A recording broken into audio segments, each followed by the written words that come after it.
El día de ayer estuvo en San Lázaro la secretaria de Gobernación, Luisa María Alcalde, y le tocó participar a esta diputada histriónica, Julieta Ramírez, en un momento en el que sube a la tribuna y empieza a hablar del Poder Judicial.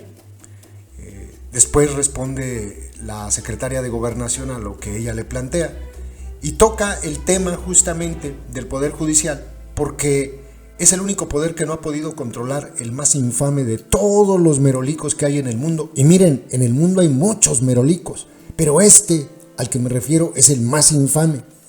Yo nada más les quiero recordar una cosa. Ahora les dejo el video para que ustedes escuchen los argumentillos de esta histriónica diputada. Les quiero recordar una cosa. En la primera legislatura de este sexenio, o sea, cuando entró la secta, tenían mayoría calificada. Tenían mayoría calificada, que es la necesaria para poder realizar reformas a la Constitución. Hoy, el infame merolico y todos los aplaudidores de la secta están pidiendo una reforma al Poder Judicial. ¿Por qué la piden ahora? López, acuérdense de algo, trató de prolongar el mandato de Saldívar hasta por ahí del año 2026 o algo así. Era mucho lo que quería que se ampliara. El mismo Saldívar terminó diciendo, no, pues es que eso sería como violar la ley, y entonces al final no se logró.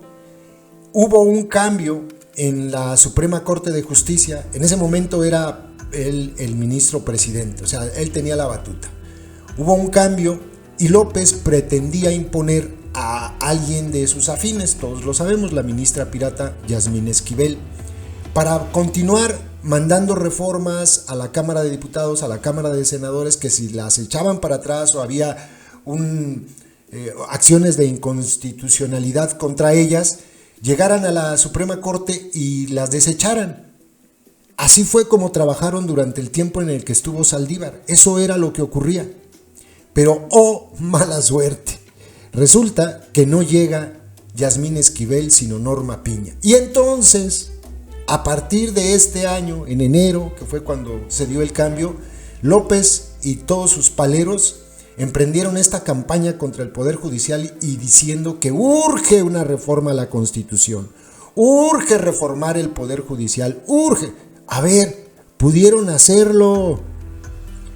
Él tenía en ese momento mayoría calificada en ambas cámaras y tenía 17 congresos estatales que habrían votado todos en favor de sus reformas. Es decir, podía reformar la Constitución, pero no lo hizo porque estaba cómodo con Saldívar ahí. Entonces, cuando salen con el cuento de que es por una situación de dinero, pues la verdad es que solamente los más atolizados se lo creen. No, esto es con la intención de controlar al único poder que en este momento no tiene. Y quién sabe cómo le vaya a ir en la elección de 2024 a la secta. Yo sinceramente no creo que vayan a conseguir la mayoría calificada que buscan. Sería en este momento tan difícil como que hubiera una elección mucho más cuantiosa en el número de personas que asistieran a votar y que ganaran con más de 30 millones de votos, que fue con los que ganó López. Eso no va a volver a ocurrir en mucho tiempo. ¿Ustedes creen que Lady Rebsamen va a acarrear más de 30 millones de votos para que puedan tener la mayoría calificada? No va a pasar. Entonces es difícil ahora que se pueda dar esta reforma que pretenden, y el sexenio que viene en la siguiente legislatura también va a ser muy complicado. Esto es pura politiquería, pura estupidez. Repito, y esto es para los seguidores de la secta, López pudo hacer esa reforma al Poder Judicial, tenía todo para hacerla. ¿Por qué no la hizo? Porque tenía a Saldívar en la Suprema Corte y estaba cómodo con eso. Ahora trata de azuzar a su jauría para que muerdan y ladren y pues armen lío para que la gente pues culpe al Poder Judicial de lo incompetentes que son también. O sea, se le caen todos los casos a la Fiscalía General de la República, pues ha de ser porque son muy pendejos. Sinceramente, yo creo que no gana la fiscalía un caso en este sexenio, pero ninguno. Se les está cayendo el de Juan Collado, se les está cayendo el de Lozoya. O sea, de verdad, es problema de la fiscalía. Vean el tema de Ayotzinapa, también. Es problema de la fiscalía. Y ellos empeñados en criticar al Poder Judicial. No estoy diciendo que no haya jueces corruptos, que sí hay. Sí, valdría la pena hacer una reforma al Poder Judicial, pero es una estupidez que pretendan poner a la gente a votar para que se elija a los jueces. ¿Saben qué es lo que conseguirían? Que la Suprema Corte tuviera ministros con línea directa a los partidos políticos. Eso es lo que conseguirían. Habría entonces en el Poder Judicial, en la Suprema Corte, habría jueces de Morena, jueces del PAN, jueces del PRI, jueces del PRD, y eso pues es una porquería. En fin, escuchen lo que dice esta tarimapendécuara. Bienvenida a su casa, secretaria. Debo decir que su nombramiento resultó muy incómodo para los machistas y conservadores de este país, pero resultó todo un orgullo para las mujeres y para los jóvenes y simpatizantes de este movimiento. Y pues con la novedad de que la Suprema Corte ayer declaró inocente a Genaro García Luna de los cargos de enriquecimiento ilícito. Háganme el favor. ¿Y qué decir de los magistrados de injusticia que por cuarta vez liberaron al exfiscal de Morelos, Uriel Carmona, acusado de tortura y de encubrir un feminicidio? Cosa que usted también ha señalado, secretaria. Y ya no nos preguntamos para quién trabaja ese poder. Nos queda claro que para el pueblo no, para delincuentes sí. Mi duda en realidad es qué tan podrido está el Poder Judicial. Mi duda es hasta dónde llegan los vínculos con narcotraficantes y con políticos corruptos. Desde el 2018 cambió el régimen y se sacudió al Poder Ejecutivo, se sacudió al Poder Legislativo. El único poder que permanece intacto, inalterado y que se rehúsa a la austeridad y que sigue viviendo en su Olimpo de privilegios y respondiendo a los intereses del viejo régimen es el Poder Judicial. Y al igual que al PRIAN, pues les gusta el dinero.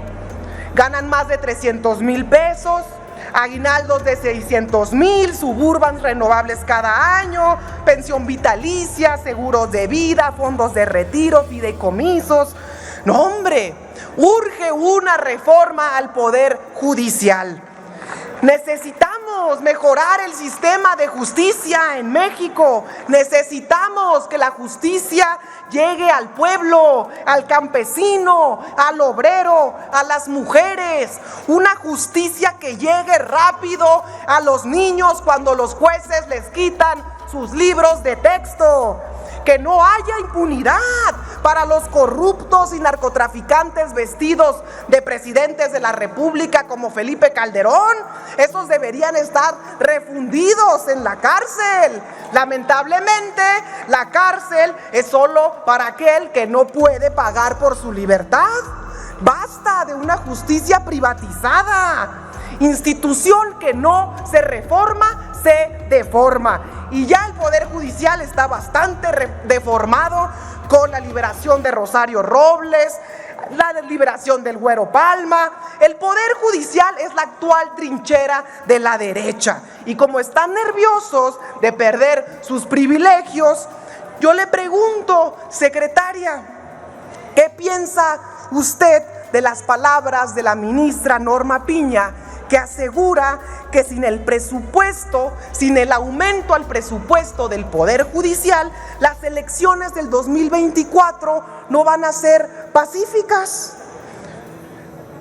Olvidando también que la Cámara de Diputados tiene la facultad exclusiva de aprobar el presupuesto y que ahora sí escuchamos al pueblo, quien incluso exige un recorte al presupuesto del Poder Judicial.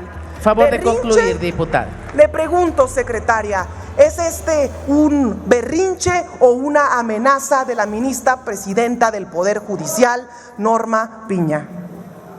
Es cuanto. Gracias, diputada Julieta Andrea Ramírez Padilla. Para emitir respuesta hasta por 5 minutos tiene el uso de la palabra la secretaria de Gobernación.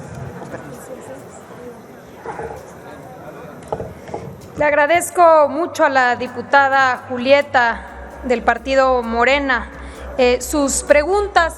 Mi respuesta en este caso es que precisamente por la división de poderes que debe existir en este país, pues le toca a este recinto evaluar esa circunstancia. Aquí las diputadas y los diputados son los que habrán de discutir y decidir sobre el presupuesto de nuestro país y también decidir, evaluar, discutir en dónde ha habido abusos, en dónde es prioritario depositar en los recursos de todas y de todos los mexicanos.